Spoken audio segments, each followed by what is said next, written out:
Magandang araw sa lahat. Good morning everyone. So panibagong araw naman tayo ngayon dito guys sa barko. And I think naging active na ako sa Facebook. Sensya na kasi malakas si signal. Wala nang entry diretso na. So bali yung job order ko ngayon is maglinis na incinerator namin kasi nagsunog kasi sila ng basura. And then yung pinalis ni Segundo sa akin. Tara samahan niyo ako maglinis. Kapagod mag-narrate.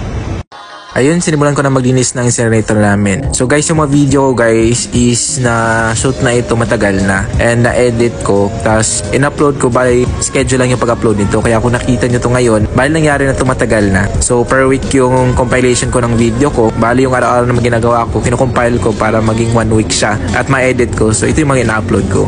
Pagkatapos linisin ko yung incinerator, so pinalinis naman ni Segundo, pinorganize na yung mga storage sa engine room. So ito yung mga storage kung saan magkakandak ng test like TBN, yung mga pinakita ko sa video, ferrous test, saka yung cold corrosion. So dito rin nagtitest si third engineer para sa boiler, tas alkalinity, sa HT, tsaka sa LT cooler niya. So since parang nagkalat-kalat yung mga gamit dito, pinalinis ni Segundo, so yan, nilinisan ko na din.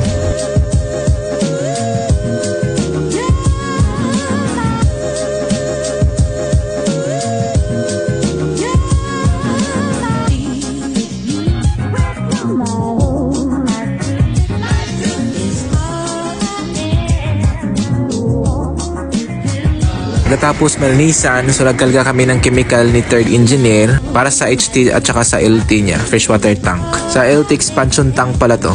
Tapos ito naman sa HT expansion tank.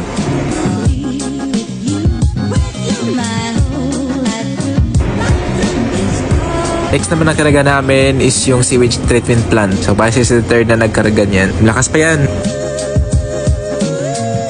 Pagkatapos na magkarga ng mga chemical, so nag-bottom blow down kami sa boiler ni Sir Third Engineer. So bali dyan, binuksan namin yung overboard valve niya. Tapos ito naman yung parang outlet valve niya galing sa boiler. So sa baba yan, kaya bottom blow down. Tapos sa taas naman is yung surface blow down. Okay, back muna tayo guys. So bago pala buksan yung outlet valve ng boiler natin, so dapat yung water level niya dito is nasa 70. Tapos dapat papara yung freshwater pump. Tapos pag pumapara na yan or pag papara na yan, doon mo na buksan yung outlet valve ng bottom blow down or bottom blow down valve galing sa boiler.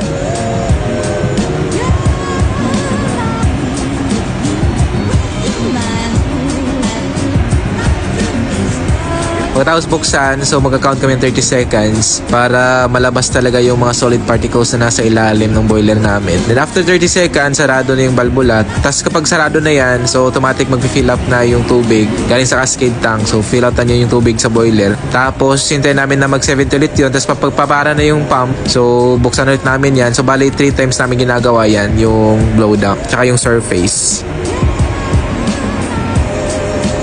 Automatic secure ko na yung mga valvula pagkatapos ng blowdown namin. Tinulungan ko na rin para si Sir Oliver gumawa ng filter para sa generator, sa main engine, sa air condition at sa ibang machine na kailangan ng air filter. Pagkatapos ng kape, so nag-recondition kami na strainer sa auxiliary blower ng main engine namin. Isabay ko lang to. So, nung dumating na kami sa China pala, naglinis kami or nag-scavenging cleaning kami ng engine namin. So, makikita nyo, tulungan kami lahat dyan. Pati si third engineer, tulungan kami. So, dalawang oiler, isang fitter, isang engine cadet, tsaka si third engineer. Dito nakikita, sobrang kapal ng carbon deposit dito. Grabe. Ginawa ko ng time-lapse yan. Kasi sobrang tagal kaya time-lapse lang. So, yan muna nangyari dito guys sa isang linggo namin. Forever grateful ako sa mga opportunities na binibigay sa akin and I am so beyond thankful or grateful.